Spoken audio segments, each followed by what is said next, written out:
बिस्मिल्लाहिर्रहमानिर्रहीम। अस्सलाम वालेकुम जी। आज हम स्टार्ट कर रहे हैं स्लाइड नंबर H2 और हमारा टॉपिक है आइसोमॉर्फिक बाइनरी स्ट्रक्चर्स। आइसो का मतलब होता है सेम, मॉर्फिक होता है फॉर्म या स्ट्रक्चर, ठीक है, यानी सेम स्ट्रक्चर्स वाले बाइनरी स्ट्रक्चर्स या बाइनरी फंक्शंस कह रहे हैं आप, ठीक है। ये सबसे पहले हम इसकी डेफिनेशन देख लेते हैं।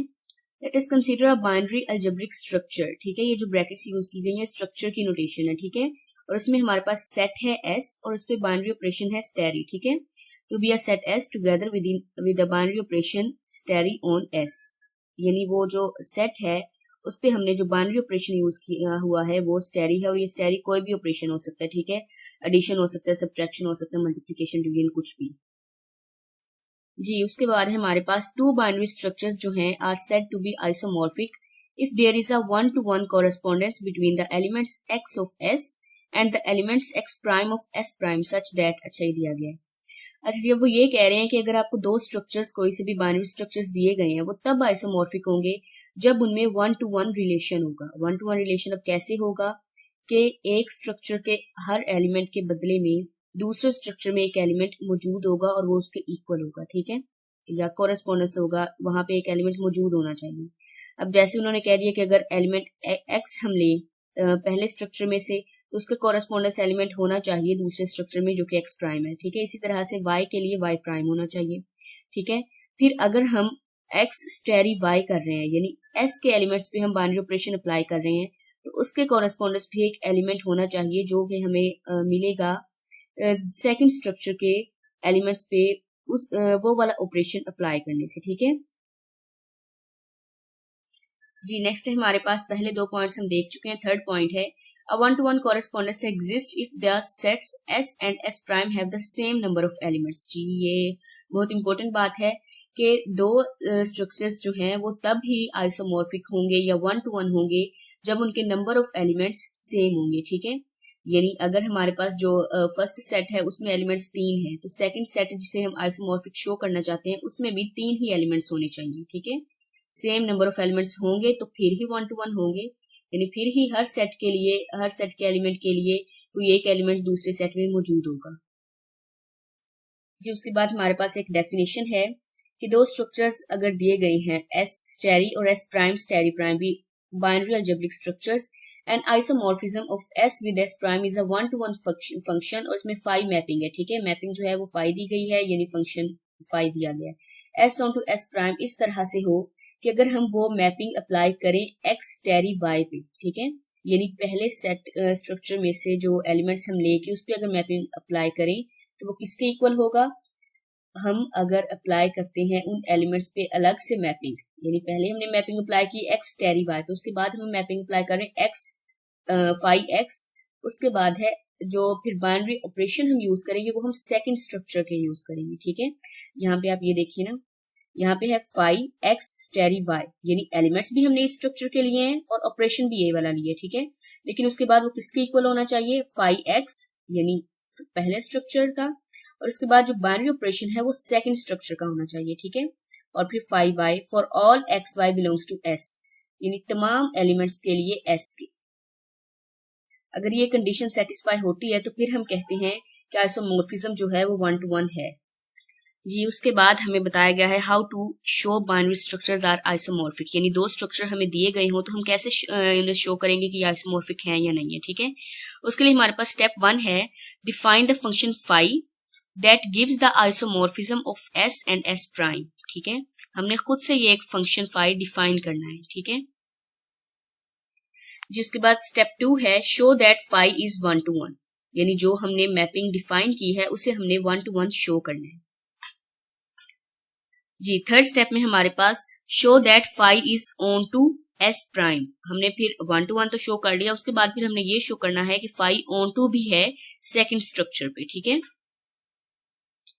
स्टेप 4 है शो दैट फाई इंटू, अब ये मैपिंग हम अप्लाई कर रहे हैं X टेरी Y पे जो कि इक्वल होगा मैपिंग हम अप्लाई करेंगे X पे और बाइनरी स्ट्रक्चर या बाइनरी ऑपरेशन यूज करें सेकंड स्ट्रक्चर का एंड देन फाई Y, ठीक है। ये जो हमने पहले कंडीशन देखी, ठीक है। फिर हम ये स्टेप 4 पे चेक करेंगे for all X Y belongs to S जी, और अगर ये चारों स्टेप्स जो हैं हमारे सेटिस्फाई हो जाते हैं तो फिर हम कहते हैं कि ये जो बाइनरी स्ट्रक्चर्स हमें दो दिए गए हैं ये आइसोमॉर्फिक हैं।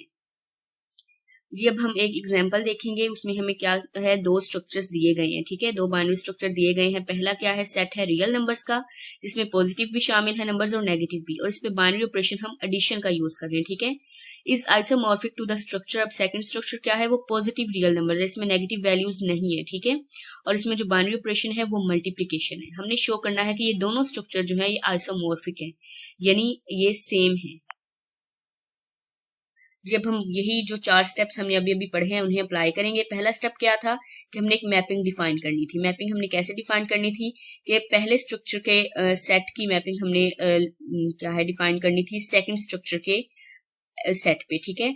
अब ये मैपिंग जो है ये रियल नंबर से पॉजिटिव रियल नंबर्स की तरफ जा रही है, और इस तरह से कि अगर हम एक्स पे मैपिंग अप्लाई करें तो जो हमारे पास वैल्यू आएगी या रेंज आएगी वो होगा e raise to power x, यानी जो भी हम एलिमेंट लेंगे ना, मतलब जिस एलिमेंट पे भी मैपिंग अप्लाई करेंगे वो एक्सपोनेंशियल फंक्शन की पावर बन जाएगा, ठीक है।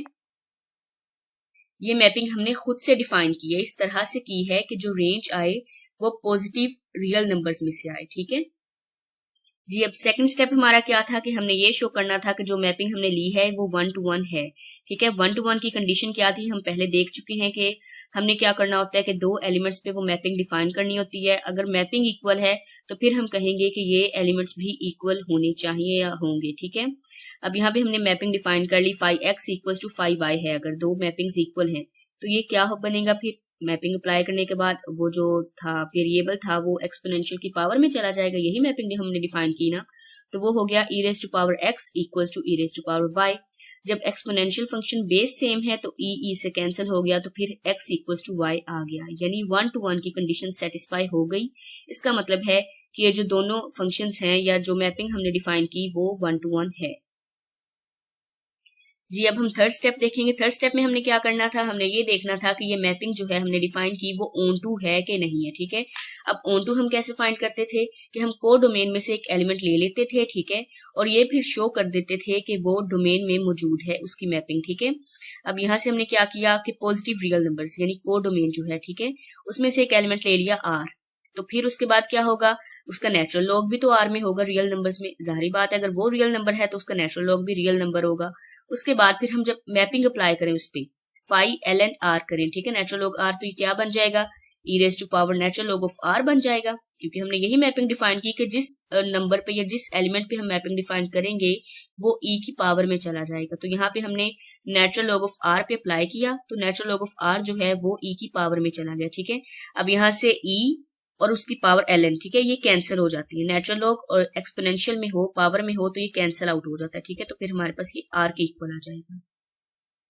उसके बाद हमारे पास फोर्थ और लास्ट स्टेप क्या था कि हमने उस पर मैपिंग डिफाइन करनी थी इस तरह से कि हमने s के मतलब पहले स्ट्रक्चर के जो सेट है उसके एलिमेंट्स लेने थे और उस पर पहले स्ट्रक्चर का ही हमने ऑपरेशन अप्लाई करना था, ठीक है।